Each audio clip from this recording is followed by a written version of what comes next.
Eu nasci em Florianópolis, né? E vou até no dia 19 de 7 de 42, né? Vou fazer então 73 anos. E segundo a professora Iglê Malheiros, que era muito amiga do meu pai era professor também, ambos do Instituto Estadual de Educação, ela conta que quando eu era pequeno eu andava sempre em casa, com meus 4, 5 anos, com uma lata na boca ou com um copo na boca, sempre. E ela conversando, o pai sempre dizia, quando ele crescer, ele vai ser speaker. Não se falava que era locutor, vai ser speaker. E realmente aconteceu, né?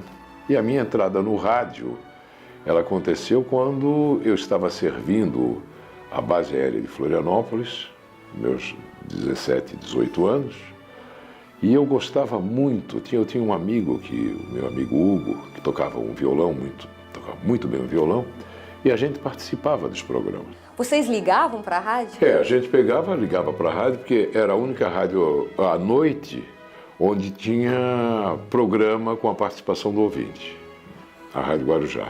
E um dia o Popular Martins, eu participando do programa dele, ele falou, você tem uma voz tão boa, por que você não faz rádio?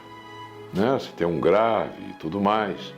E aí eu fui para a rádio, me apresentei na rádio Anita Garibaldi, fiz um pequeno teste, porque na época era se você tem voz ou não tem voz, né?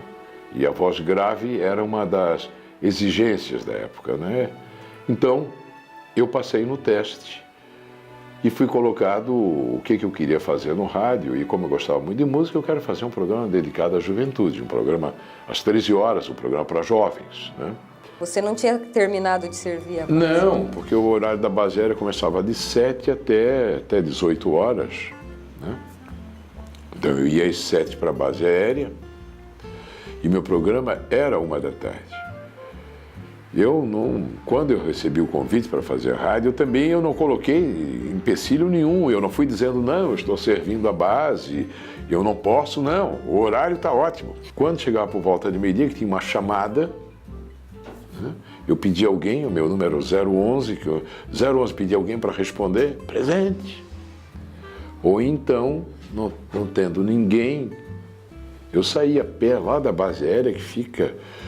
Poxa vida, atravessava aquela pista toda antiga da base aérea, pegava o antigo aeroporto, à espera de uma carona, né, para o centro. Se não tivesse, vinha andando dali até o Saco dos Limões, a pé.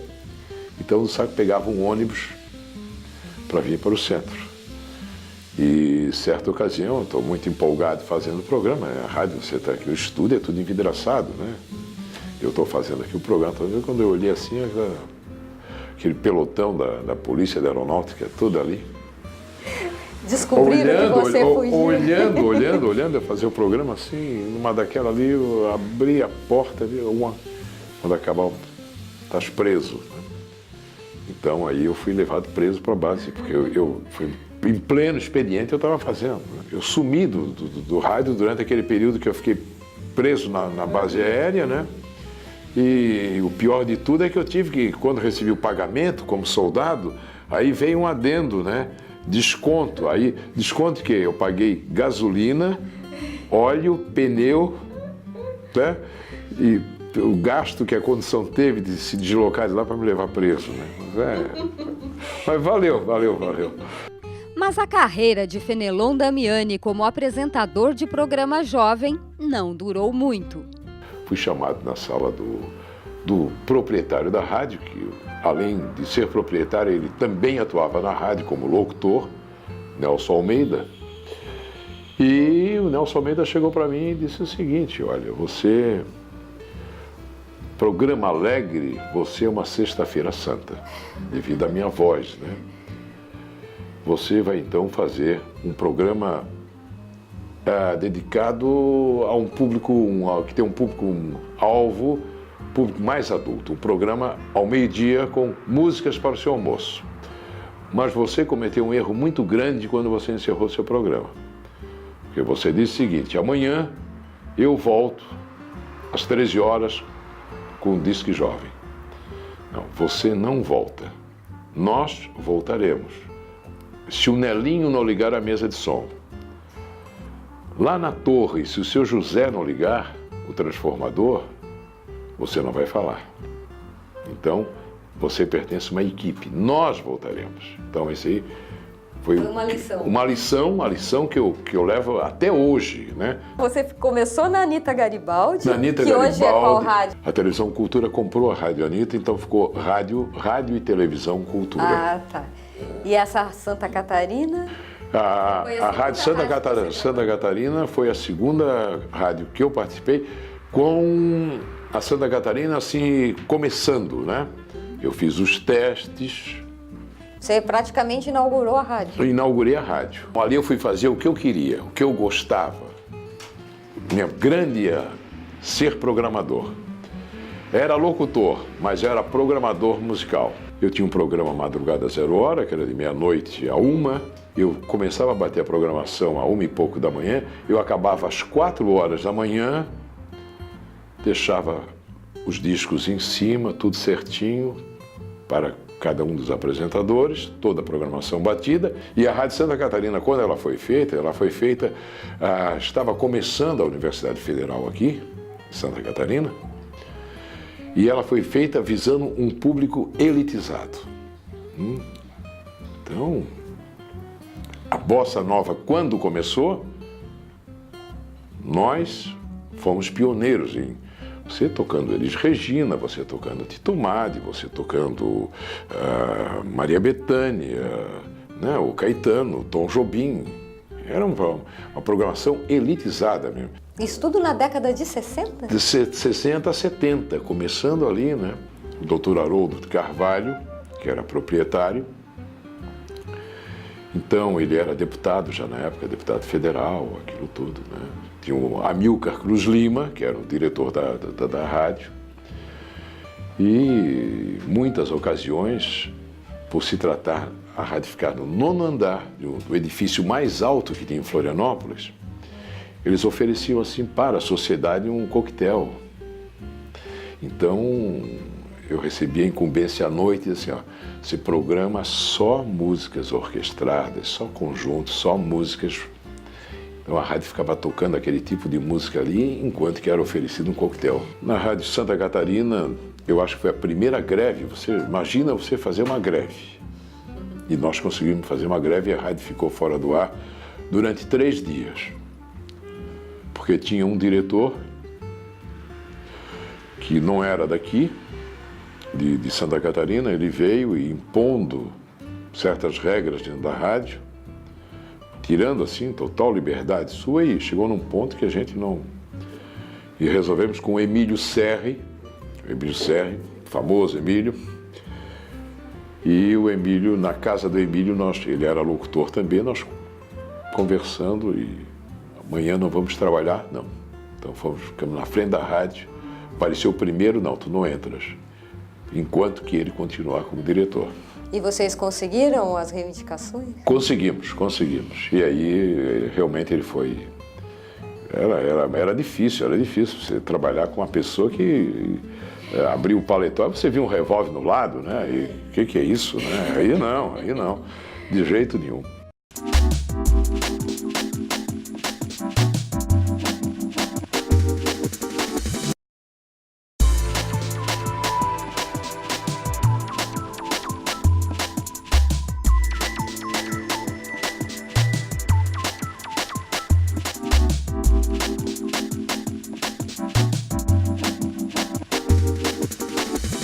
O grande sonho, o profissional, trabalhar na rádio Diário da Manhã, porque aí era uma emissora que tinha um elenco muito grande, né, de profissionais, e englobava, e tinha orquestra, tinha equipe esportiva, tinha equipe de noticiaristas, tinha equipe de radioteatro, de novela, né, programadores, enfim, era algo assim sensacional. Recebi o convite da Diário da Manhã, do Aldo Silva, e fui para Diário da Manhã. O que na época era gostoso fazer? Eu gostava de ler comercial. Né? Porque o comercial, o que acontecia? O comercial entrava uma música orquestrada e você lia o comercial. E o saudoso Aldo Silva, que era o diretor, tinha uma voz linda, era um grande ator também de rádio e teatro. Ele chegou e disse assim: ler comercial não dá futuro nenhum para você. Isso é uma coisa que não vai te dar futuro. O teu futuro está na notícia. Eu digo: o quê? Eu não suportava ler notícia. Eu não suportava. Eu não gostava. Gostava de música, ler notícia. Mas antes de fazer notícia, você vai entrar para o rádio-teatro. Para quê? Para saber interpretar a notícia. Eu trabalhei em 5 novelas, né? Gostou? Gostei, mas eu ficava muito envergonhado fazendo novela.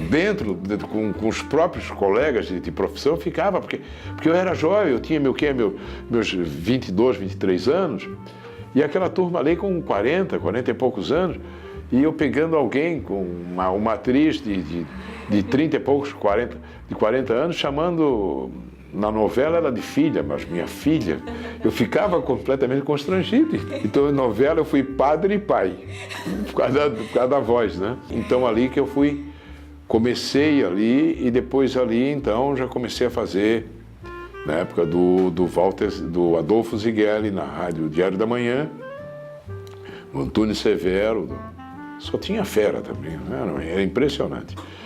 E eu comecei com Dakir Polidoro, que tinha a hora despertadora, eu comecei então a fazer noticiário. De manhãzinha? De manhãzinha. Às 6 horas da manhã, às 7 horas da manhã entrava o noticiário. Eram 2 estúdios, né? Tinha um estúdio onde você fazia a novela e um outro estúdio onde você apresentava os noticiários, né? E tinha a cortina que ficava na frente, né? Porque tinha um palco ali, porque ali se apresentavam as orquestras também. Ah, tinha shows dentro da rádio? Dentro da rádio. Tinha à noite, tinha a orquestra de cordas de Carmelo Prisco, né? Então era uma noite assim, com orquestra, né? Sensacional. Transmitia a apresentação da orquestra na rádio, né? E o pessoal poderia assistir lá também? Não, geralmente à noite não se assistia. O público mesmo estava nas novelas.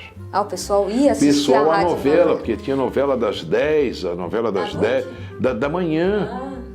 Né? Tinha a novela da manhã, então a pessoa vinha do interior da ilha, porque também não era fácil você se deslocar como hoje. Você morando no Ribeirão da Ilha, você morando nos Ingleses, no Santinho, vinham para o centro. Então, as pessoas, era uma dificuldade, mas quando vinham, então vai perder o capítulo da novela. Então elas subiam, tinha uma escada, tinha um banco ínco que ficava embaixo, e você subia a escada, você virava assim, você entrava, estava o auditório, né, aquela cortina fechada, e as pessoas sentadas ouvindo a novela. Não podia ver vocês? Não podia ver, de maneira nenhuma. Quando aconteceu essa transição de rádio para TV? Antes da televisão Cultura acontecer, surgiu uma televisão clandestina em Florianópolis, que foi na Praça 15 de Novembro, né? E colocaram no ar uma J. Silvestre, se não me engano, proprietário, que era de Tubarão. Ele botou uma torre em cima do edifício, Lucas. Tinha nome e tudo? Tinha, TV Florianópolis, se não me engano. TV Florianópolis, e totalmente clandestina. E eu fui convidado ali, já fui convidado para ser locutor, mas não para apresentar. Em off, né? Ser locutor. Ali eu fui, até um dia que deu um vento sul muito forte, aquela torre, aquela antena caiu. Não durou muito, caiu. E já era mesmo para cair, porque já vinha um dentel, já era proibido, né? E depois veio aquele movimento, então, pela fundação da Televisão Cultura, o Darcy Lopes se reuniu com outros empresários e colocaram a Televisão Cultura no ar. Na Televisão Cultura, antes dela estar no ar, eu fiquei como locutor, né? Então, dizendo, você está assistindo em caráter experimental, Televisão Cultura, Canal 6 Florianópolis, né? Só tocando música que eu mesmo selecionava as orquestras. Você foi a primeira voz da TV de Florianópolis. Foi ali. E como noticiarista também. Aquela vontade de fazer televisão era tão grande, porque era algo novo, inédito, né? Não se tinha uma noção de como era a televisão.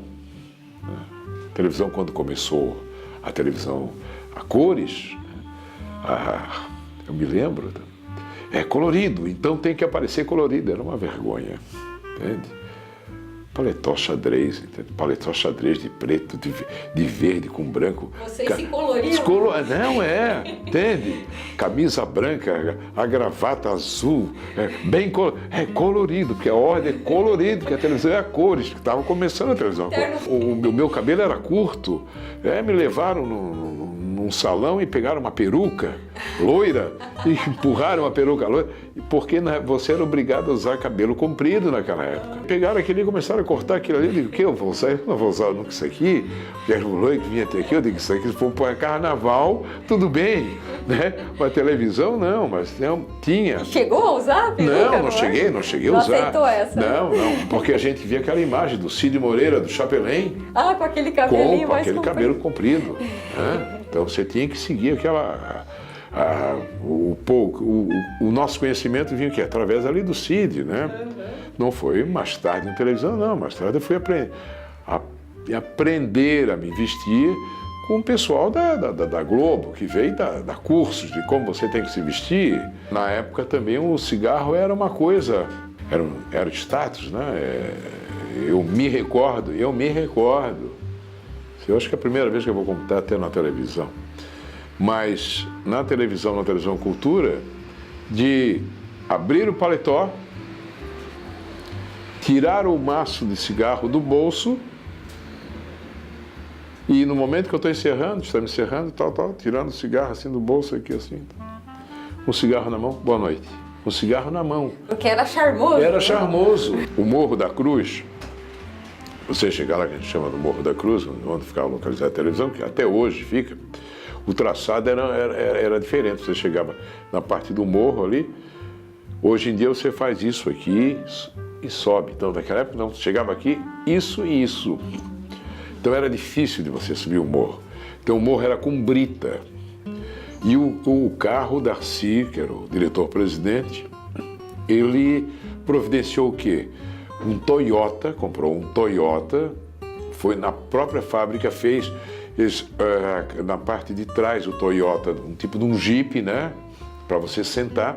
Então aquele Toyota subia, deixava a equipe, deixava aquilo e vinha embora. Pronto. Ninguém mais sobe. Só na hora de fechar a televisão, de encerrar a televisão, que vai subir o Toyota, a Kombi ficava lá embaixo, o Toyota traz a turma, bota na conta. E nessa aí eu subi e fiquei batendo papo, quando chegou, não vai começar o jornal. Não, te arruma, então.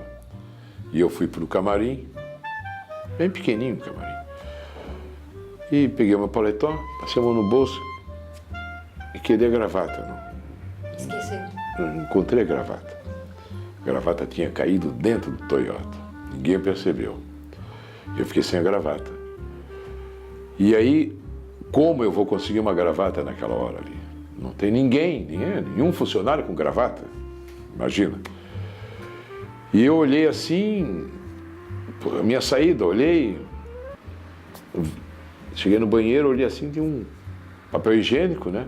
Tinha um rolo de papel higiênico, peguei um pedaço de papel higiênico cor-de-rosa, eu cortei, eu dobrei aquele negócio todo, dobrei, virei aqui e fiz o nó. E o paletó que se usava era moda devido aos Beatles, quando surgiram. Então, aquele paletó que os Beatles tinham, que era um botão aqui, outro botão bem aqui em cima. Então só um pedacinho. É só um pedacinho, só aquele ali, paletó.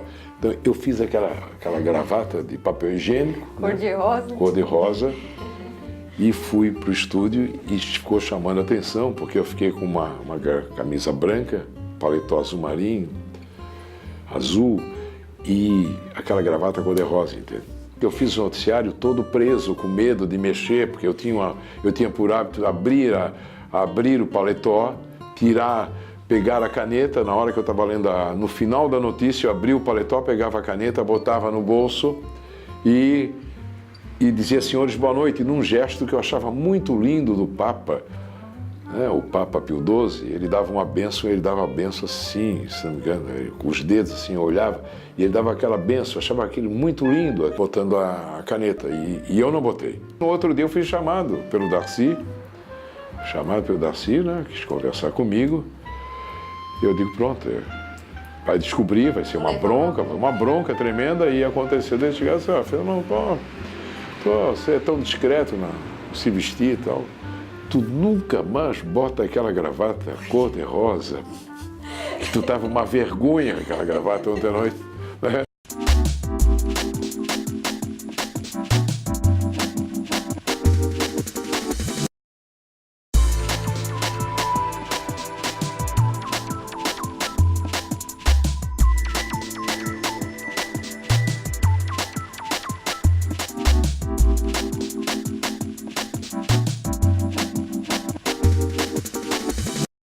Como era trabalhar na época da ditadura na TV? Tinha influência aqui também? O medo que dava era no rádio, entende? Era no rádio porque eles paravam de carro, eles entravam no pátio da televisão, paravam aquela caminhonete, com umas parabólicas, né?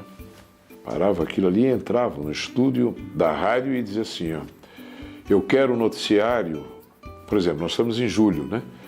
Eu quero o noticiário de abril das 3 horas da tarde.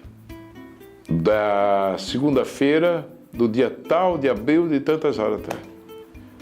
A gente entrava em pânico, porque aquilo ali era guardado tudinho. Obrigado. E às vezes, eu principalmente, eu dava umas assim de malandragem, de olhar uma notícia, pegava o jornal, de ler e não redigir, porque era proibido e não redigir a notícia, entende? Então eu ficava apavorado. E, em certa ocasião me chamaram e me perguntaram, né? Você faz jornal da noite? Faço. Então. Você sai do jornal, você sai para onde? Vou para minha casa. Onde é que é a sua casa? Rafael Bandeira. Onde você costuma frequentar após a sua casa? Vou na casa da minha mãe, Felipe Schmidt. Fora isso, bares. Onde é que você vai? Eu vou tal. Chegou num ponto que eu fui ficando impressionado com aquilo ali. E fui respondendo aquilo ali. E cheguei lá para a direção e eu disse, o que está vendo?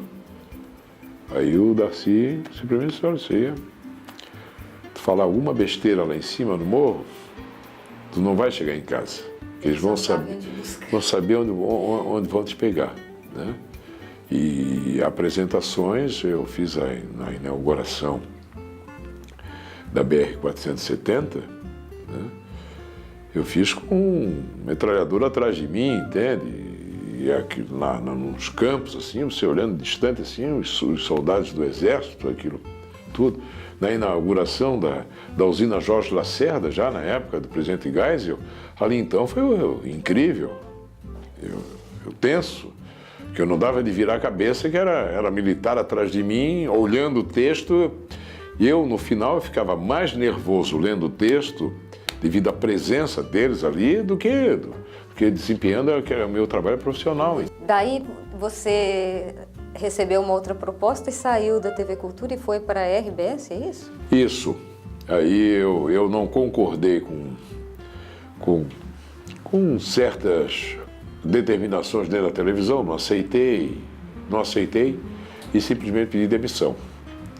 Pedi demissão às 10 horas da manhã e às 3 horas da tarde eu já estava praticamente na RBS, recebendo um convite do saudoso Delcio Fiorin. E aí me apresentei no outro dia e fui então. Aí primeiro foi feito um trabalho de marketing, né, através do jornal, e depois de uma semana eu comecei no Jornal do Almoço, comandando o jornal, né, e depois ficando com a Rede Regional de Notícias, né, e fazendo. Então ali então eu fiz tudo ali dentro, né? A RBS fez tudo, né? Bom Dia com a Sônia Bride, e a gente tinha um time muito bom também, né, um time excelente, fazendo o Jornal das 7, fazendo o jornal que entrava à meia-noite, que a gente comentava, hoje eu vou apresentar o Jornal das Trevas, né? Porque não tinha horário. Ele começava às 11, podia ser, se tinha futebol, era meia-noite, 1 da manhã. E ali eu apresentei tudo que tinha ali dentro da RBS, os programas e todos os programas. Aí chegou a um ponto que eu digo assim, já deu, né? E aí eu saí. Eu saí, então recebi um convite depois do SBT. Aí fui trabalhar no SBT, né? Como noticiarista também. E depois entrando em números do SBT, que eu passava uma vergonha. Imagina só eu participando do programa do Silvio Santos. Tinha que gravar os felizados, os premiados com carnê da telecena. Meu Deus do céu, gravar a telecena debaixo da ponte com 10, 12 ganhadores de todo o estado que vinham, né? E você tinha que fazer aquela gravação. E alô, Silvio, e eu não sabia, eu não tinha empolgação. Um produtor do SBT, e ele dizia, mais alegre, abre os braços e grita, alô, Silvio. Meu Deus. Foram 3 TVs na sua vida? A Cultura, a RBS e a SBT? E a Record também. Record também. Também, bem no início, né? Uhum. Tá. E quantos anos de jornalismo? Aí tu vê, foi nos anos 60, né, que eu comecei, e fui até 2000 Porque depois, paralelamente à televisão, eu tinha um emprego no governo do estado. Sempre na assessoria de imprensa, né? Na Procuradoria do Estado foi onde eu me aposentei. Você atuou na prefeitura também, né, de Florianópolis? Fui, eu recebi o convite do Dário para ser secretário da comunicação. Então eu peguei todos eles, os amigos meus de jornal, de rádio, de televisão, recebi um convite. O que você acha? Aceito ou não aceito? Então, no cômputo geral, então eu cheguei para o Dário e peguei e disse, olha aqui, ó.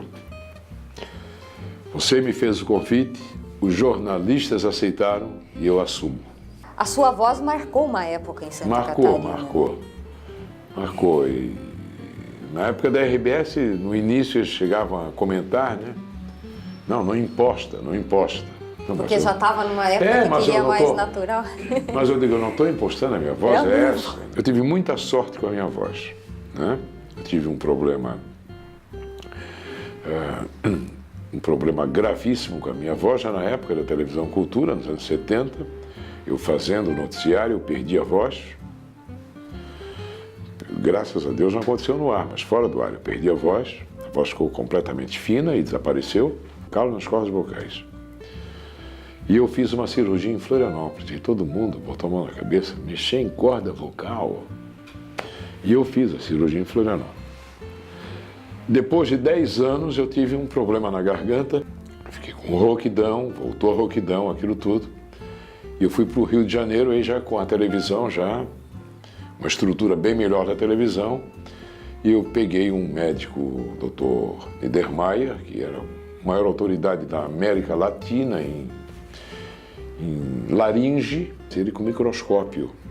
E ele perguntou assim, em que país do mundo você fez essa cirurgia nas cordas vocais? Em que país? Isso 10 anos depois. Eu disse assim, isso aqui eu fiz em Florianópolis. Ele assim, então não foi feita uma cirurgia na sua garganta, foi um milagre. Porque é impossível, a olho, você fazer uma cirurgia como foi feita na sua garganta, sem microscópio. O médico era espírita, que me operou.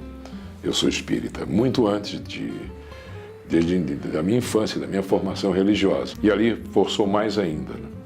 Porque, quando falou, foi um milagre que... Ou seja, não havia recursos para fazer a sua voz voltar ao normal? Não, de jeito nenhum.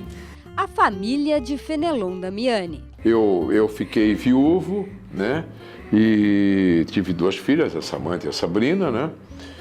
E não participei ativamente da formação das 2, né? Porque eu trabalhava de manhã no rádio, à tarde no serviço público e saía do serviço público direto para a televisão.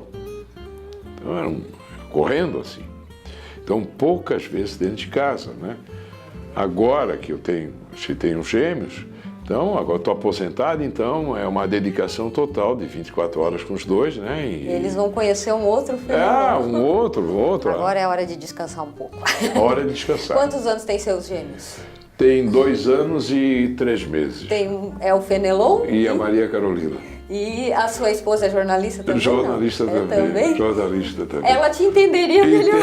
Entenderia melhor. E se alguém perguntasse quem é Fenelon Damiani? Sou muito perfeccionista, né? Eu acho que eu tenho muitos defeitos, mas uma pessoa que sempre tentou fazer o bem sempre para as pessoas. Eu não tenho, graças a Deus, eu não tenho, ao longo da minha vida profissional, eu não tenho um inimigo, né?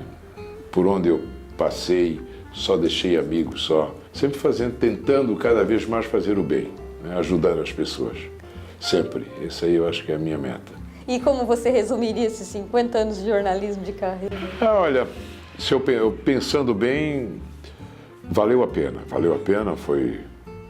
foram 50 anos assim, que eu só tenho que agradecer. Eu acho que as oportunidades que eu tive, como tive certa ocasião para ir para o Rio Grande do Sul, para fazer rádio lá, quando eu estava na Rádio Santa Catarina também, do pessoal do Rio de Janeiro, para ir para Marinque Veiga, para ir para a Rádio Tupi, recebi muitos convites, mas sempre com um pensamento voltado na minha mãe, que sempre dizia: o importante é o teu serviço público, o rádio é um passatempo, o teu futuro não está aí. E ela achava que não estava ali, né? Mas conciliando tudo isso, deu de conciliar toda essa minha vida, tanto no serviço público como profissional, no rádio, na televisão. Valeu a pena. Se tivesse que começar, eu começaria tudo como aconteceu.